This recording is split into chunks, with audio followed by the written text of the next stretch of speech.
Well, good afternoon, everyone. Welcome to this week's Mortgage Minute. My name is Art Alvarez at MortgageWorks, where we have the answers and they're on the house.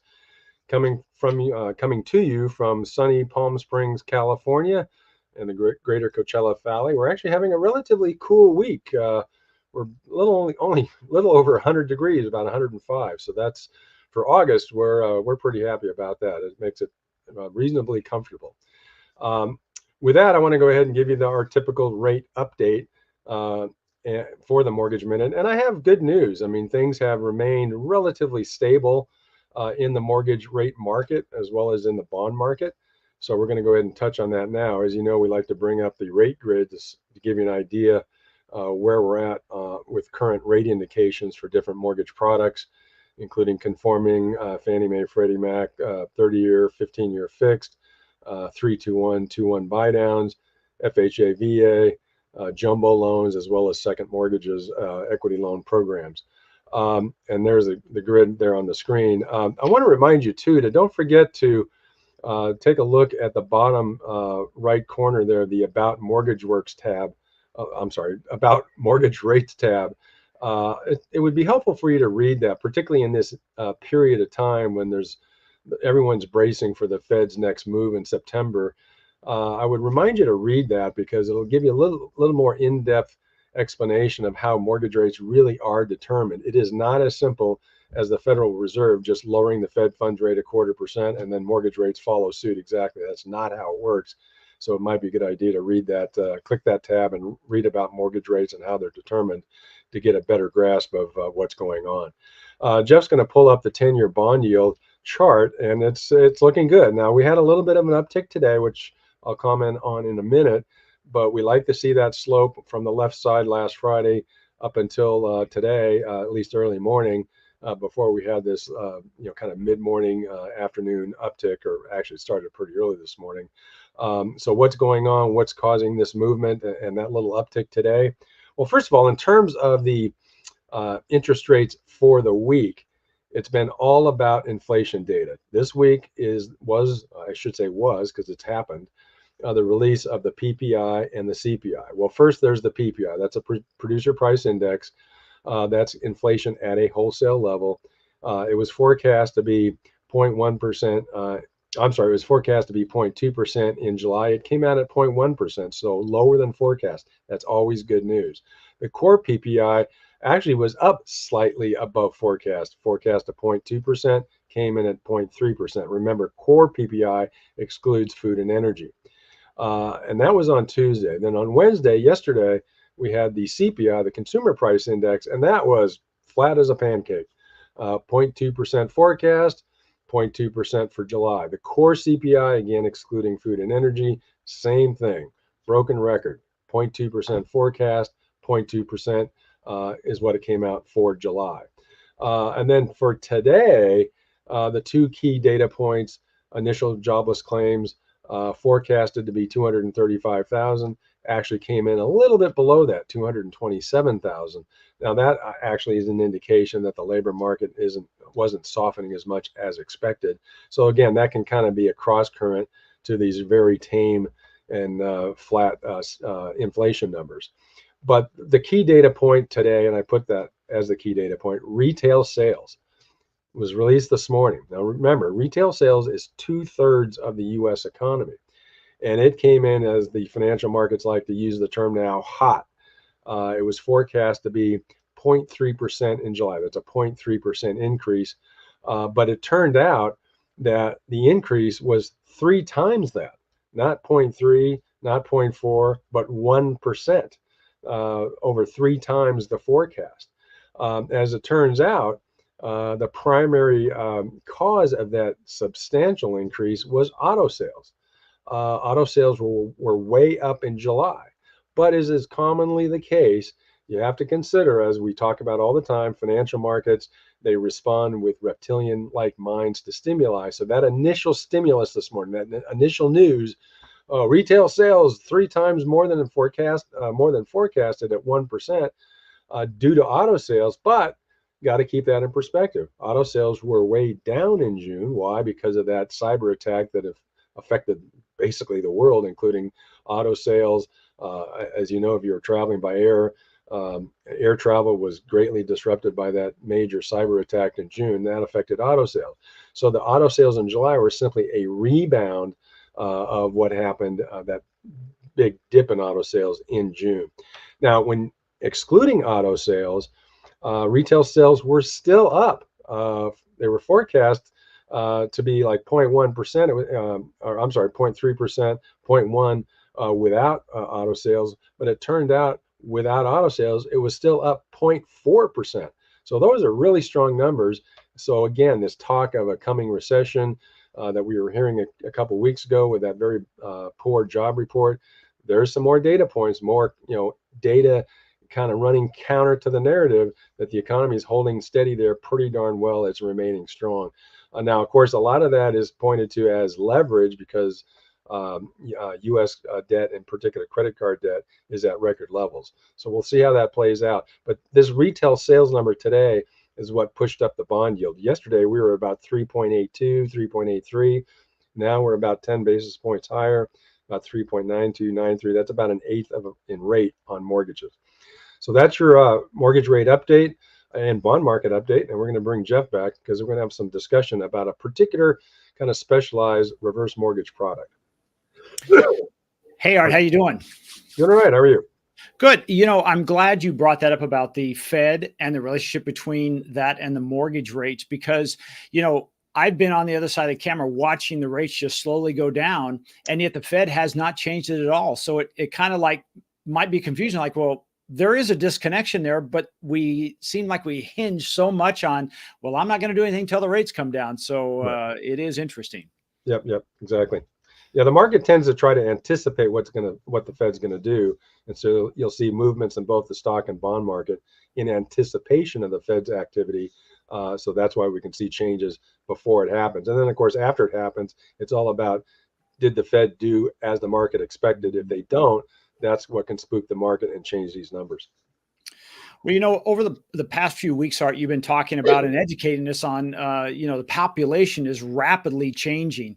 One example of this is the number you shared last week about the number of people turning 65 years or older every day in the U.S. And I got to think about that.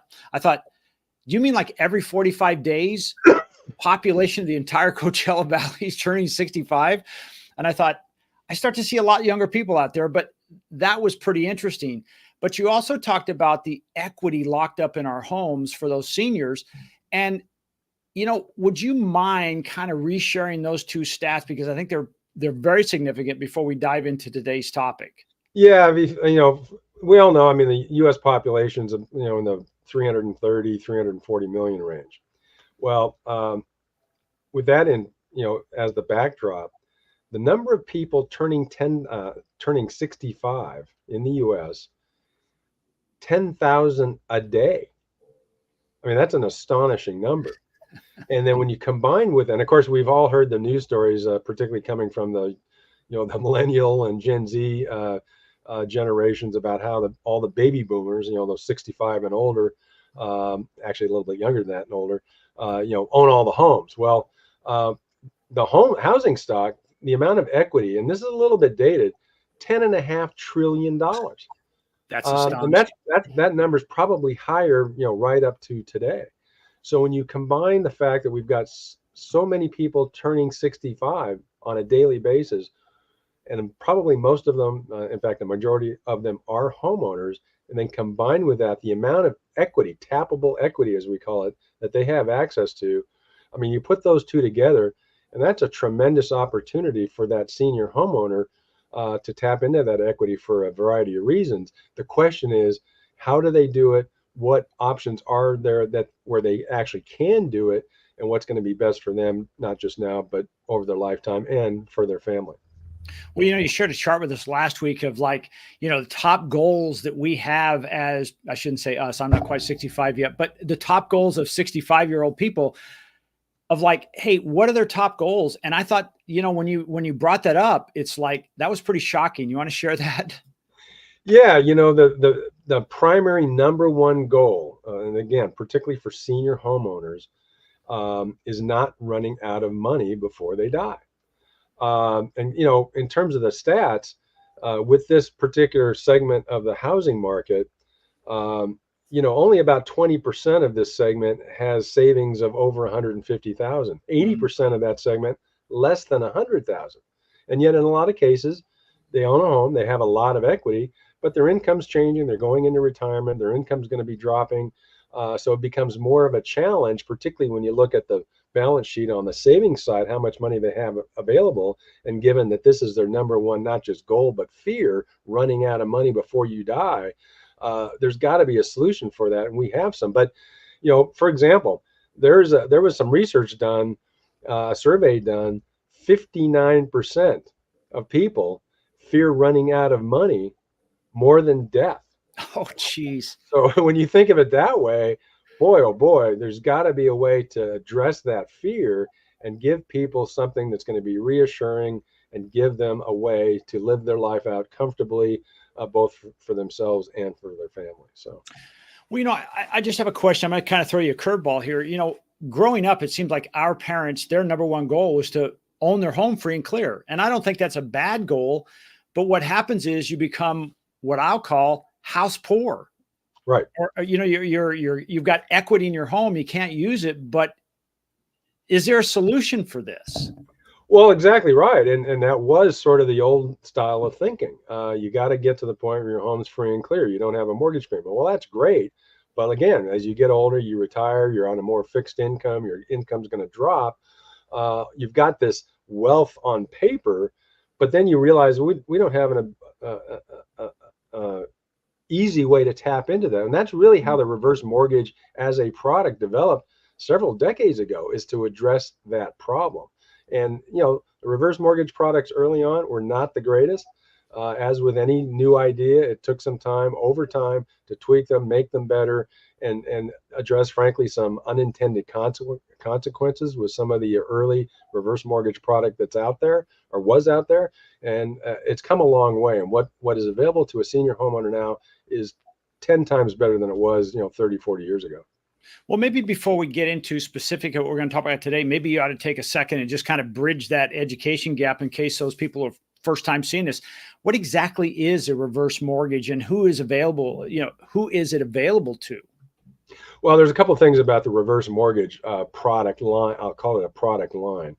The core product, and this is the one that's been around the longest, is a first mortgage, reverse mortgage, and it's called a HECM. That's an acronym for Home Equity Conversion Mortgage. It's actually a product that was developed by HUD through the Department through FHA, the Financial Housing Administration, or the Federal Housing Administration. So that's sort of the core and oldest product available for homeowners. But that is a first mortgage product. The intent was on a home that's free and clear, give that homeowner the ability to access their equity and do so easily. And they provided them a multitude of ways of attaching that equity. Like you get a lump sum, you can set up a monthly payment for life, you can set up a monthly payment for a specific term, or you could set up a line of credit. And that has worked very well. And that's as the original product, that is the one that's been tweaked and improved over time for the last 3 or 4 decades. Now, in more recent years, it became apparent that doesn't fit everyone's need. Not every senior homeowner was that the appropriate product. So more recently, we've got some other products, a couple of proprietary non-FHA products that are available. They're called, or they're under a general term called Home Safe. So we've actually got a couple of non-FHA first mortgage products called Home Safe Standard, Home Safe Select. But even more important, we now have something called a Home Safe Second. So this is actually a second mortgage that provides reverse mortgage features. And that's really something we're most excited about because it's a gap for senior homeowners who own a home, have a ton of equity, but they have a mortgage. Usually not a very big one, not pretty modest size. They're making a payment. Most of them refied in 2020 or 2021. They've got a 2.5 or 3 or 3.5% mortgage. And again, they're faced with a situation where they may not necessarily want to replace that with a first mortgage HECM or a first mortgage Home Safe product, but they want to tap into the rest of that equity. Maybe their needs are more modest. The Home Safe Second is a perfect tool to use for that purpose.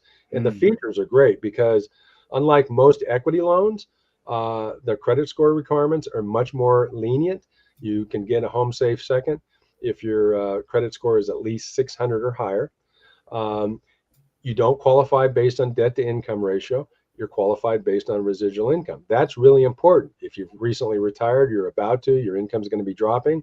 Or if you're in your later years, in the late 50s going to the 60s, you're self-employed. You may have a business that's doing great, but the way you report your income in your tax return is preventing you from getting a traditional equity loan product like a HELOC or a home equity line or a home equity fixed rate loan. The Home Safe Second can really address that because you're not qualified on debt ratio. And it gives you payment flexibility. What I mean by that, and this is a great, very much misunderstood feature, is the Home Safe Second, like a first mortgage, reverse mortgage, you don't have to make the monthly payment. You don't have to, but you can.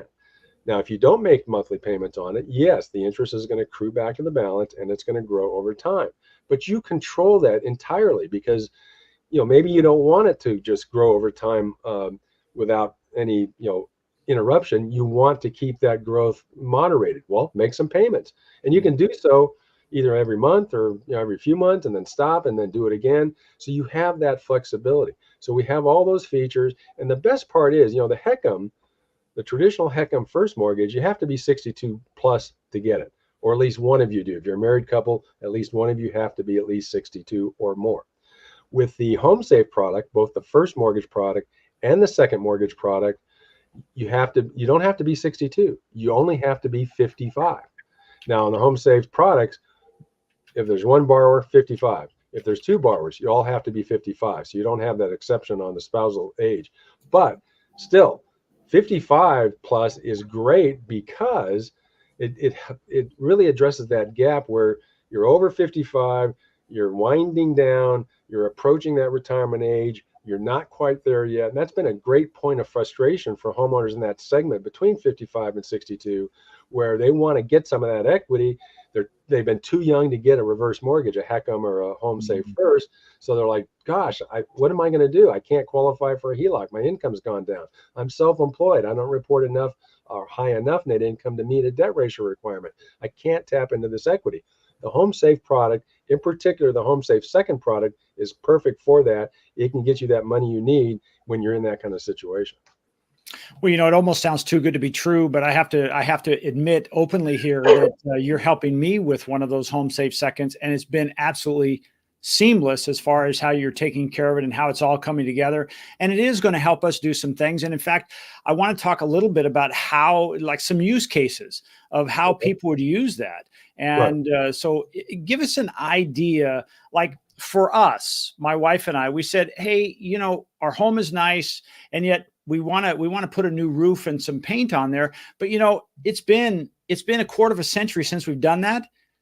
Man, has it gotten expensive. Well, exactly right. Yeah. And so can that be used for that? Well, exactly. I mean, the core uses have been and always will be things like home improvement. And the other major item, despite those goals that we talked about last week and even today, is debt consolidation. You get into those senior years and maybe you ran up too much debt. And of course, these products, everyone thinks, well, that's what I should get it for, is because I need to pay off some debt. But there's so much more to it than that, right? And some of these folks, and like in your case, you and your wife, you're both successful business owners. You're not poor at all. But yet, the way you report your income, because of the type of employment and income that you generate, it doesn't work well for the conforming underwriting approach where you have to have a certain level of reportable income to meet a debt ratio. Your income is there. It's just kind of packaged in a different way, if you will. And so as a consequence, this kind of product works perfectly in your situation.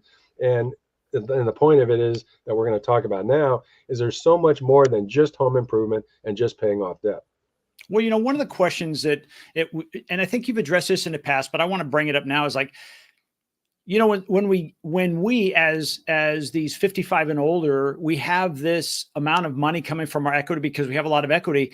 We say, Well, Art, can I go out and buy income producing assets with this, or am I only limited to paying off debt or refinance it or working on my home? What are the limitations? Can Oh, I do things like yeah, that? yeah. Great question. In fact, one of the cases that we like to talk about, um, in fact, I have a kind of a clever term for it. It's like, how do you ADU, right? How do you ADU?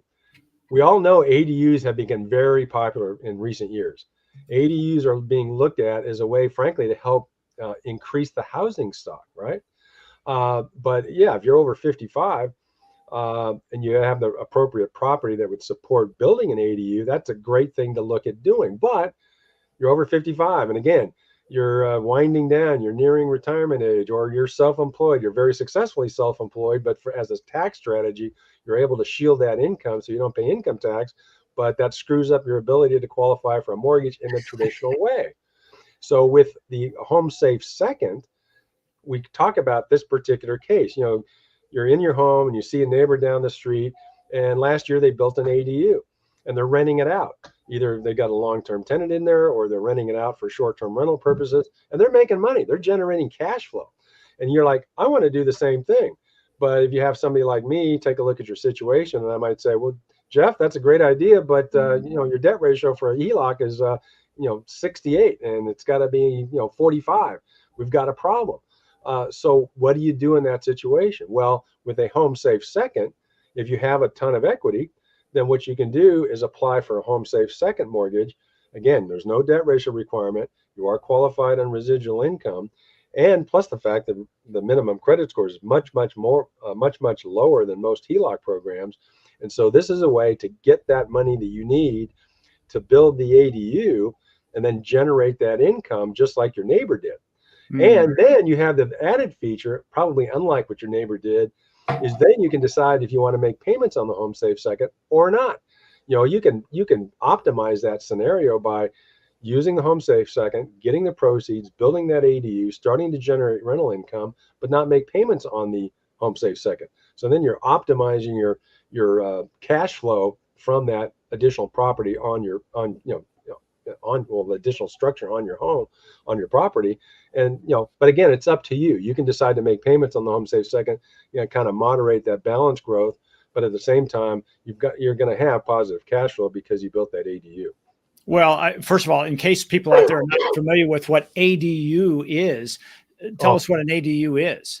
Good point. Accessory dwelling unit. And what does that mean? Well, it's an accessory to your main home. It typically has to be separate from the main home. And an ADU properly defined, it should be livable. So it's going to need to have a bedroom, should have a bathroom, and it should have kitchen facilities. So it's not quite the same. A lot of properties over the last decade or two will have, a casita. A lot of times those, like if you buy a brand new home with a casita, that might be attached to the main part of the home. And it may not be fully livable. Some of them might have a bathroom, but not kitchen facilities. But it'll have a bedroom or at least a bed, like a studio. An ADU is going to be more of a self-contained unit, and again, typically separated from the main house, and have again the bedroom, bathroom, and kitchen facilities, so that you can live in it fully self-contained. I think that's a great idea. See, to me, it seems like a no-brainer because, as you said, hey, we're using this money from our equity of our home. We're not going to have to make payments unless we want to. And now that's another source of income, which now that beats the neighbor down the street who probably had to take out a second on their home and they're making payments. Well, exactly right. In a lot of cases, like in our market here, as you know, Jeff, in the Coachella Valley, lots of, many parts of the Coachella Valley, short-term rentals are allowed. So, you can, if you decide you want to get a home safe second, or you need to get a home safe second in order to pursue this particular goal, in a lot of cases, you can go ahead and make that payment on the home safe second so it's not growing. If you're concerned about that, chances are the short-term rental income you're going to receive from that ADU is going to be substantially more than the payment you choose to make on the home safe second. So you're keeping that loan balance from growing. So you're preserving your equity even more. Yet at the same time, you've got this positive cash flow from all that short-term rental income that you're receiving on that ADU. I love it. Okay, so we have the obvious of home repair and improvement. we have the debt consolidation or taking off, some of those high payments. And then also, hey, let's use it to buy an ADU. What other ways can we use this Art? Well, there's another one that a lot of people don't think about, but actually is out there in the marketplace. What if you got a home equity line of credit, a HELOC, approaching 10 years ago, and it's maturing? That can be an issue, especially if it's maturing, sort of at that, inconvenient time. Again, we're talking about over 55, or maybe your early 60s, your 60, 61. That darn thing's maturing. Well, we've talked about in past episodes, home equity line of credit is going to have a draw period of 10 years. After that, it stops, and then you'll have another 20 years to repay it. Well, if you've drawn it all out and you've been making interest-only payments, and then in year 11, you can't draw against it anymore, and they're going to take that balance and amortize it over another 20 years, your payment on that thing is going to go up a good amount. Yeah, and it could be that you may not be able to afford that very well. And again, you may have trouble replacing that HELOC. Your income is dropping because you're nearing retirement. So you're suddenly trapped with this second mortgage where the payment's going to start to almost explode on you. Well, a Home Safe Second can solve that problem because, again, you can get this loan. You're not qualifying on debt to income ratio. Even if your credit scores drop because maybe you're over indebted, you're down to like a 620 or 615 or something, you can still get one of these Home Safe Seconds, get rid of that maturing HELOC, avoid that 20-year amortized payment from the full balance because you drew it all out. And then this way, replace all that, avoid that big increase in payment. And then again, you can decide if you want to make payments on the Home Safe Second that replaces it, or you can choose not to. But the point is, it kind of eliminates that coming financial emergency from a maturing HELOC. Well, I kind of love that idea. And you brought up a couple of points of like we talked about before, is like, hey, pay your house off. And that's really the goal. But I gotta be honest. I've seen so many people in our lives where, their parents, they get sick. They have to use all that equity to pay for the health and the medical bills and things of that nature, instead of saying, hey, let's do it the other way around, right? Let's pull out the equity now. Let's live the way we're supposed to live, probably a healthier life. And at the end, if you're an heir, you're not going to get anything anyway. You'd rather have your parents do well, right? And live safe. So I love the idea. What other things can we do? Well, another one that comes to mind that we've talked about with potential clients, and it's a fairly newsworthy scenario that we've been hearing about for the last few years. The idea that families where the adult children are still living at home, and sometimes well into adulthood. They might be 25, 30, even mid 30s, and they're still living at home. So suddenly when you're you're past that 55 threshold, you're approaching 60 plus, and you're going to get close to Social Security and Medicare age, and you want to look forward to being an empty nester. And then you realize we can't have our empty nest because the little birdies are still here. Is there a way we can kind of nudge them out so we can enjoy our empty nest? Well, again, you may have a first mortgage that you refinance in 2021 and you're 2 3/4, and it's not a huge mortgage, but you're handling the payment okay, but you really can't take on any more in terms of housing payment. Well, get a Home Safe Second. You qualify based on the ways I've been describing. You get the money that can be used for what? How about provide that down payment for those kids who are well into adulthood, who've been moaning and groaning and seeing all the negative news reports about I can't afford a home and I need 20% down and I'll never save up that much money in my lifetime. Well, guess what, parents? If you're over 55 and you're in that situation and you'd love to start enjoying your empty nest, the Home Safe Second is a great way. Tap into that equity. You don't have to tap into all your equity. You might be able to get this done with 50 grand or maybe 80 grand or 100 grand or even 150. Get that money and then use that to help your kids move on and fully live on their own as adults and get their own place, and then you can enjoy that empty nest. So we like that scenario. That's a great case study of how this program can be used beyond just the typical things that people think about. It sounds like there's really not any hardline restrictions. Like I haven't gotten this point yet because the distribution hasn't happened yet, but it's not like I have to sign a thing of saying, no, these are the only way I can use these funds. It sounds like it's pretty open-ended. You can use it for anything. I mean, anything legal. So yeah, I mean, that's the whole point, is that folks, sometimes you got to get creative and understand what are all the things that you'd like to do if you had this kind of money available to you. I mean, another case study we talk about is, the dreamer. That involves somebody who, let's say they're passionate about billiards, and that's what they want to do as they wind down and get into retirement. They're all about billiards and playing billiards, and they have this dream that maybe like opening a pool hall. Well, life can throw you curveballs, right? And you've been working for 3 or 4 decades, and you're in a job where you've traveled around extensively. You're in sales, and then suddenly you're in your mid 50s, and what happens? Oh, divorce. And you're going to have to and then you downsize. You got to sort out all the financial issues with a divorce. And when you downsize, you may have, as a result of that, you may have gotten a home that you still have a lot of equity into it, but now your income's dropped. You're retired. You're only again in that 60 plus range. And what are you going to do? How are you going to live out your dream, your passion, when you've had this sort of interruption in your life due to something negative like a divorce? Well, Home Safe Second, use that as a tool, get the funds you need, and then voila, what do you do? And to be able to live out that passion and have a happy retirement, buy a pool hall or build your own and open it and run that business, and run a business with a product that is part of your passion and what you've always wanted to do. So it can kind of help you achieve that dream when it looked like it was out of reach. Art, I mean, you've kind of opened up. It's almost like you've parted the clouds and said, "Oh, there is a sunshine out there." It's like, okay, I'm turning 62 or I'm turning 65, and it's all bad because the health is going to get bad. I'm going to get more gray hair or no hair, and Sorry, Art, I didn't mean. And on and on. But you've like, hey, there's some good stuff out there, and it all lies, it seems like, in the equity in our homes. Exactly right. The equity in your home is a gold mine.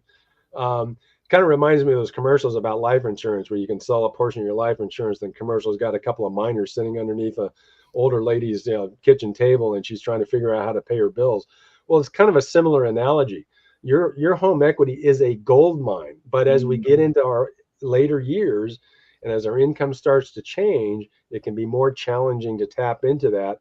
Again, the HECM product from 30 or 40 years ago, great tool. Been highly refined. It's a great option, but it doesn't fit everybody. And sometimes a little bit more modest approach. You don't need quite as much money.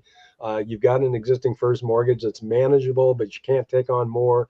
The Home Safe Second fills that gap and gives you that ability to tap into that equity and do all of these things that you didn't think were within reach. I love it. Well, Art, thank you so much. I hope that, those of you watching, you see the value in this, and that you'll give Art a call. I'm going to put his information on the screen here. That way, if you need to get a hold of him, his number is 760-969-5023, and Art at mwloan.com. Now, take note that 969-5023 is Art's new location. If you notice, if you've been with us a while, his background's a little different. He's just recently moved just down the street, though, right? Exactly, down the street. Our building got sold, and so we had to move. And it turned out to be literally about 2 blocks away from where we're at, where we were before. So, well, Art, I'm going to turn it back over to you. I think it's been great news. I can't wait to get my my Home Safe Second closed. And I'm thinking about, hey, how about an ADU for Jeff? I love that idea. Yeah. I'm going to have to call Handy Randy. Yeah, there you go. Yeah, he can help you. Yeah, all right. Well, thank you so much, and we'll see you next week. Okay, thanks, Jeff. Okay, everyone. With that concluded, we're going to go ahead and talk about our closing question from last week, and it was a pretty good one and a very pertinent one, I think, if you've gotten a mortgage or you're looking to get one soon. Here it is. My spouse and I are looking to purchase a home and are confused about credit scores and which one is used. Since our scores are quite a bit different. How does that work? That's a very good question. We encounter this actually quite often. First of all, let's understand about when you're getting a mortgage, how credit scores are obtained. We do pull a credit report, but what does that mean exactly? Well, when it comes to a mortgage, we're going to pull a credit report that is often referred to as RMCR, Residential Mortgage Credit Report. We used to call it a 3-bureau in-file merged report. Why? Because the report's going to contain merged information from all 3 credit bureaus. And those are, in case you don't already know, TransUnion, Equifax, and Experian. But one of the things that happens, well, first of all, again, you might say, well, why do you pull a report that includes all three bureaus? Well, for a couple reasons.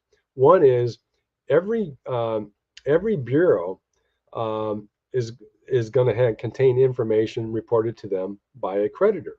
However, not every creditor reports to all three bureaus. And then the other thing you may notice is that when we pull your report, there's going to be a different score from each bureau. Well, the reason for that is because each bureau uses a different scoring model from the other. So that's why when we get a report, it's going to have all three bureaus. You're going to see a variation in your score from all three bureaus because not all creditors report to all three. And then oftentimes there's differences because every bureau or each bureau does not use the same type of scoring model.